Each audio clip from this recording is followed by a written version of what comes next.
Good morning বন্ধুরা। আজকে শুক্রবার 9th চোখটায় কি পড়েছে 9th জানুয়ারি।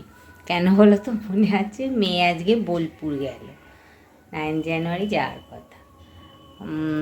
সকালে দেখো ভাত হয়ে গেছে, ডালও হয়ে গেছে, ফোড়ন দিচ্ছি। আজকে তো সেরকম কিছু রান্না নেই, সব আছে। দুটো মাছ ভাজা আছে, ওটার একটা আলু দিয়ে ঝাল করে নেবো। আর জল খাবারে আছে রুটি, কালকের ওই দেখেছো গোলা রুটি করেছিলাম, ওটসে দিয়ে ওই আছে, তরকারি আছে। চলো দেখাই। ভাত হয়ে এসছে, একটা ফোড়ন দেবো। এখানে এই যে ডাল হয়ে গেছে, মসুর ডাল পেঁয়াজ ফোড়ন দিয়ে করব। আর এই পালং শাকও আছে, দেখো পালং শাকও করবো। আমার উচ্ছে চচ্চড়ি, সেই ভাঙন না গুড়জলি জানি না, ওই মাছের মাথা দিয়ে আছে। আর এই যে 2 পিস মাছ আছে, এইটা দিয়ে ঝাল করে নেব। চলো তাড়াতাড়ি করে নিই, তারপর আসছি।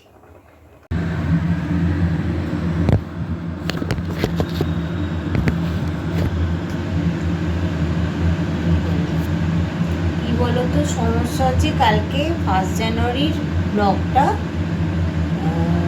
ডাউনলোড করেছি, কিসে একটা হাত পড়ে গেছে, দুবার এলো, বুঝেছো? মানে দেখাচ্ছে আপলোডিং হয়ে গেছে। ও মা, তো আমি একটা ডিলিট করে দিলাম, যে দুটো তো ডবল কি হবে। ও বাবা, দেখি পুরোটাই ডিলিট হয়ে গেছে। আমি জানিও না যে আমি জানি ওটা আপলোড হয়ে গেছে। কি হচ্ছে, আর নতুন তো মানে অতটা আমি পারিও না, কি থেকে কি হচ্ছে জানি না, কি করবো কে জানে। দেখো একটু কলা, মেয়ে কাল ব্লিঙ্কিট থেকে স্ট্রবেরি এনেছে, এখন নিয়ে বসে, এটা গোপালকে দিয়েছিলাম, খাচ্ছি এখন। আর এই যে সিঁড়িটায় বসে আছি, এত রোদ, জামা কাপড়গুলো তুলেছি, আর গাটায় রোদটা ভালো লাগছে, এরমভাবে বসি তাহলে তো। আর একটা পাখি, আমি ভেবেছি হনুমান, একটা পাখি এসছে ওই পেছনের গাছটায়, দেখাতে পারবো না, রোদটা এত উঠেছে। আর কাকগুলো ক্যাঁ ক্যাঁ করছে, আমি তো ভাবলাম হনুমান এসছে। যাই হোক,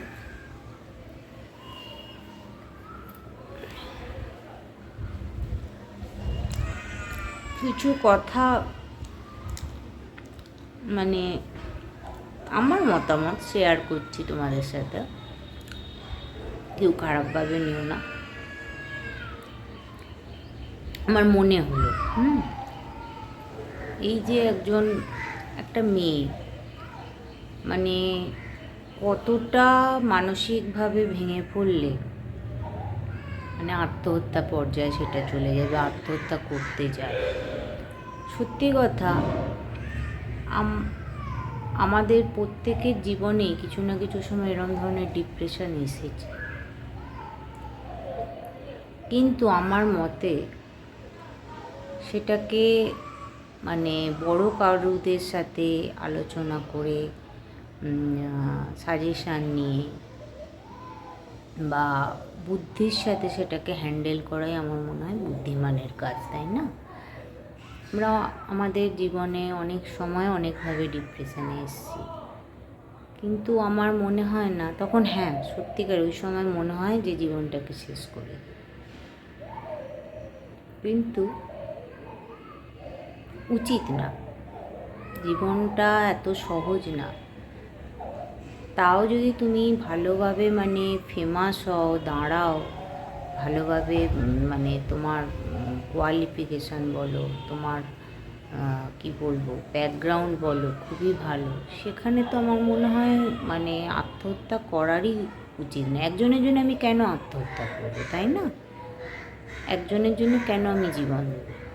যাই হোক, কোনোভাবে সিচুয়েশান সেরকমই এসছে, খুবই ভালোবাসে হয়তো। আমি না আমার নিজের মেয়ের কথাও ভাবি, জানো বন্ধুরা, সত্যি কথা এইসব দেখে শুনে না আমার মানে একটা ভয়ই হয়, কারণ আমারও একটা মেয়ে আছে, আজ বাদে কাল তার বিয়ে হবে। আমার মতো অনেক বাড়িতে সব এখন একটা করে ছেলে, একটা করে মেয়ে, কিন্তু যা এখন সমাজটা চলছে না, মানে কেউ কারোর জন্যে কোনো ভাবে না। আমি এটাই দেখছি। আগেকার যেরম অনেক ছেলে মেয়ে ছিল, আমার শাশুড়ির বলো, আমার ঠাকুমার বলো, অনেক ছেলে মেয়ে ছিল, একটা আন্তরিক বন্ধন ছিল তাদের মধ্যে, হ্যাঁ, মানে একে অপরের প্রতি টান। এখন ছেলে মেয়েদের মধ্যে সেসবগুলো নেই। তারা নিজেরা নিজেদের উচ্চতায় উচ্চ শিখরে পৌঁছবে বলে চলছে। একদিকে এটা ভালো, পিছুটান না থাকলে সে নালে এগোতে পারবে না। তো একদিকে আবার এটা খারাপই। ওই দেখো, মনে হয় হনুমান না এসছে না কি জানি, বোম ফাটাচ্ছে। যাই হোক, তো জানো হনুমান এসে আমার পুরো গাছের খেয়ে নেয়। গোলাপ পাতাগুলো নতুন নতুন বেরিয়েছে না, খেয়ে নেয়, জানি না। আবার তাড়া করতে গেলে দাঁত মুখ খিঁচায়, ভয়ও লাগে। তো সেই বলছি। আর একটা কথা, যে আমার জীবনে যাই হোক সেটা না কখনো পরের কাছে বলা উচিত না, মানে সবার কাছে। নিজের দুঃখ নিজের মানে চেপে রাখতে বলবো না, সেটা যার কাছে শেয়ার করলে ভালো হয় তার কাছেই করা ভালো। আদার্স আমার মনে হয় না এতে তোমার অন্য অপরজনেরা আনন্দই পায়। আমি দেখেছি লক্ষ্য করে, এই কয়েকটা ভ্লগ দেখতাম, আমি বন্ধ করে দিয়েছি দেখা। মানে তারা টাকা উপার্জনের জন্য কী না করে। এক সময় পুরো ছাড়াছাড়ির পর্যায়ে স্বামী স্ত্রী চলে গেল, ফের আবার দেখছি সেই হাজব্যান্ডের সাথেই আবার ঘোরাঘুরি সব করছে। জানি না এগুলো ভিউজ পাওয়ার জন্যে না কি। আমি তো নতুন, কিন্তু আগে থেকে মানে অনেক আগে থেকেই আমি সব ভ্লগ দেখি, ফলো করি। আমি টোটালি সেই সব ভ্লগ দেখা ছেড়ে দিয়েছি। আমি যে ভ্লগে ভালো পাই, কিছু শেখার পাই, সেগুলোই দেখি। যাই হোক, জানি না আমি কত দূর এগোবো, এটা আমার মনেরে। সেই বলছি যে তোমার জীবনে যাই হোক, কখনো নিজের মানে নিজের জীবনটাকে দেওয়ার কথা ভেবো না। হ্যান্ডেল করতে হবে। অনেক সমস্যা জীবনে আসবে আবার চলে যাবে, সেটাকে সেই সময় হ্যান্ডেল করাটাই বুদ্ধিমানের কাজ। আমিও সেই ভাবি, আমারও মেয়ে আছে, কি জানি কি হবে। আর কি বলো তো, ওদের আমরাই সেইভাবে মানুষ করেছি। আমরা যতটা স্যাক্রিফাইস করেছি একটা সংসার জীবনে, ওরা সেটা করবে না। মানে আমরা ওইভাবেই ওদের মানুষ করেছি যাতে তুমি তোমার জায়গাটা রাখতে পারো। তারপর তো মা বাবার সাপোর্ট ব্যাকগ্রাউন্ড আছে। আমাদের যেমন কোনো দিকই ছিল না, আমার বাপের বাড়ির তরফেও ছিল না। আর কি বলবো, মানে কিছুটা সহ্য করতে হয়েছে, কিন্তু আলটিমেট সহ্য করে ভালোই হয়েছে। আর অবশ্যই একটা সন্তানেরও দরকার হয় এসব ক্ষেত্রে। তাই জন্য দেখবে আগেকার দিনে মানুষেরা বিয়ের পরে একটা সন্তান চাইতো। কেন না, যদি কিছু হয় সেই সন্তানের মারফত দুটো সম্পর্ক জোড়া লাগে। সেটা আগেকার দিনে হতো, কিন্তু আমাদের সময় হয়েছে। কিন্তু এখন সেটা গেছে উল্টে। এখন ছেলেমেয়েরা কেউ বিয়ে সেরম করতেই চায় না, 30-এর আগে তো নয়। আর বাচ্চাও অনেকে নিতে চায় না। আমি অবাক হয়ে যাই, মানে তারা লাইফটাকে এনজয় করতে চায়, চাকরি করে করে, মানে বাচ্চা তো তারা নিয়ে, মানে আগেকার দিনে আমাদের যেমন ছিল বিয়ে হলেই বাচ্চা নিয়ে একটা চাই। তো এদের সেসব না। কোন দিকে যুগটা যাচ্ছে জানি না। যাই হোক, অনেক কথা শেয়ার করে ফেললাম, খুব খারাপ লাগছে। যাই হোক, মেয়েটা সুস্থ হয়ে যাক, যার কথা বলছি, অবশ্যই তোমরা বুঝতে পারছো। আর তার তো এত বড় মানে জীবনে সে অনেক স্ট্রাগেলও করেছে শুনছি, এবং সে ফেমাস রীতিমতো। সুতরাং তার ভেঙে পড়া উচিত না। যদি কেউ তাকে হার্ট করে, আমার মতে তাকে জোর করে পাওয়া যায় না, ছেড়ে দেওয়াই ভালো। তুমি তোমার লক্ষ্যে পৌঁছে যাও। আমি তো আমার মেয়েকে এটাই শিক্ষা দিই। যাই হোক, অনেকগুলো কথা বলে ফেললাম।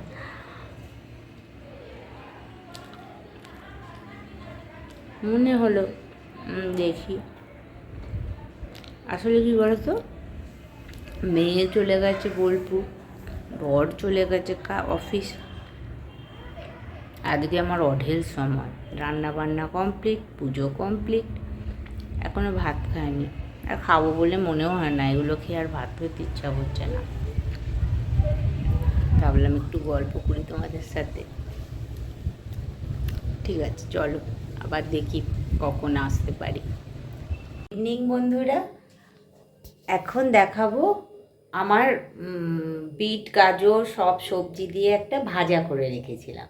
সেটা খেয়েছি, একদিন খেয়েছি, অনেকটা বেঁচে আছে। ওইটা দিয়েই আমি ভেজিটেবিল চপ বানাচ্ছি। খুব ইচ্ছা করছে ভেজিটেবিল চপ খেতে, নিরামিষ।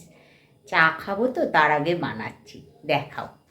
দেখো তোমরা কিভাবে বানাচ্ছি। হালকা একটু বাদাম ভেজে নিলাম, কারণ আমি তো ওটা ভাজা করেছিলাম, ওর মধ্যে বাদাম দেওয়া ছিল না। এখানে দিয়ে দেবো।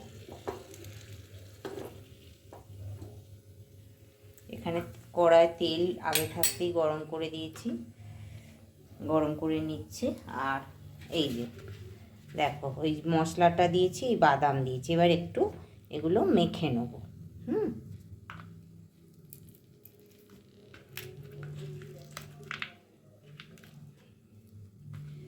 বাদামগুলো সদ্য গরম তো, একটু না হলে চটজলদি এরম যদি একটা বা শুধু এই শীতের দিনে বিট গাজর দেখো সবার বাড়িতেই রান্না হয় কম বেশি।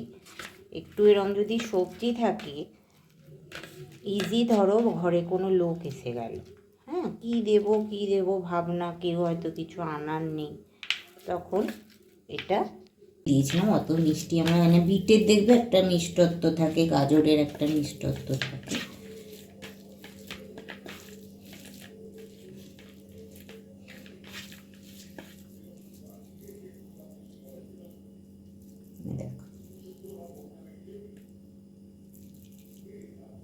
এখন সেপ দিয়ে নিলাম ভেজিটেবিল চপের মতো।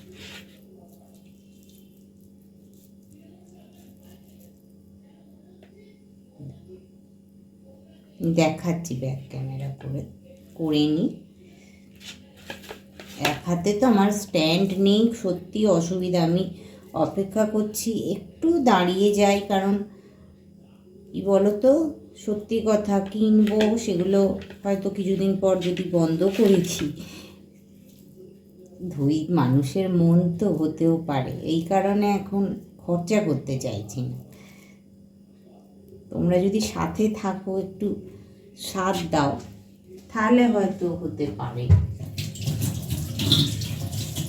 এই দেখো, আমার ওই তরকারি থেকে 4টে হয়েছে। মেয়ে তো নেই, আমার বরের হয়ে যাবে। আর আবার কিছুটা যেন তরকারি বাঁচিয়ে রেখেছি, এত ভালো হয়েছিল না। এবার দেখো, এখানে যেমন ময়দা আর এটা কর্নফ্লাওয়ারে দেওয়া আছে, ভালো করে কোটিং করে এই ফেলে দিলাম বিটটা।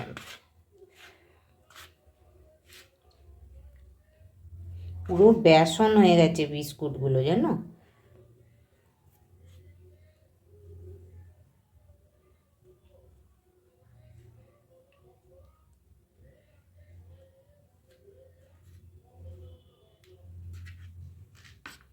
এরকম একটা চামচের সাহায্য নেবে, নাহলে কিন্তু হাতে এদিক ওদিক হয়ে গেলে কোটিংটা ঠিক হবে না।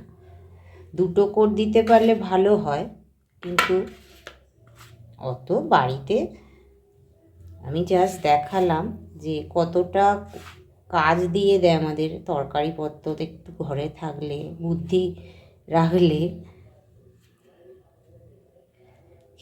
খেতেও ভালো হয়, আর ঘরের জিনিসটাও তৈরি হয়, কি বলো? এই দেখো,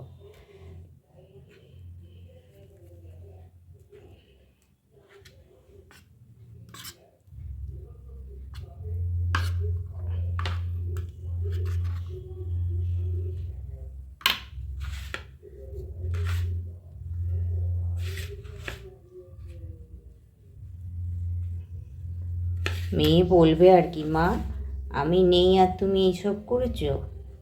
আসলে দেখো, বিট গাজরের সবজি না কেউ খায় না।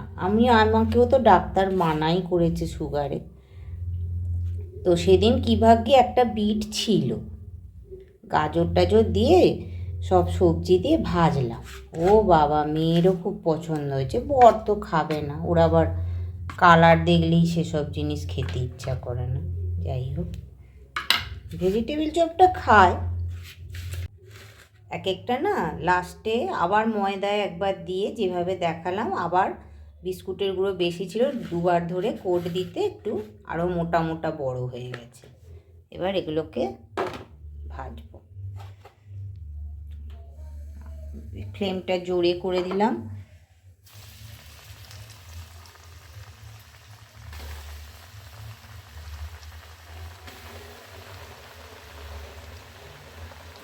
কারণ সেদ্ধ সবই করা, খালি একটু অত সিঙ্গারা টিঙ্গারার মতো কম সময়, মানে বেশি সময় লাগবে না। একটু মিডিয়াম করে এইভাবে ভেজে নিতে হবে। এই একটু লাল লাল হলে নামিয়ে দেব।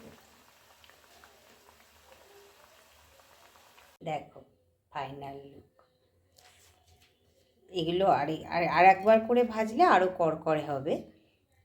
তো আমি একটু এরম হালকা ভাজাই পছন্দ করি। কীরম হলো না, ঘরে বানানো তরকারি সবজি দিয়েই একটা চপ তৈরি হয়ে গেল। কেমন লাগছে বলো, তোমরাও করে দেখো, তারপরে কমেন্টে লিখো ভালো হয়েছে কি মন্দ হয়েছে। চলো এবার চাটা গরম করে খাই। কতক্ষণে খাবো ভাবছি, আবার আসছি পরে। ভেজিটেবিল চপ, একটু মুড়ি নিয়েছি, খুব সুন্দর খেতে হয়েছে। তোমরাও বন্ধুরা পারলে করে দেখো, কোনো ঝামেলা নেই, কিন্তু ভালো হয়েছে খেতে।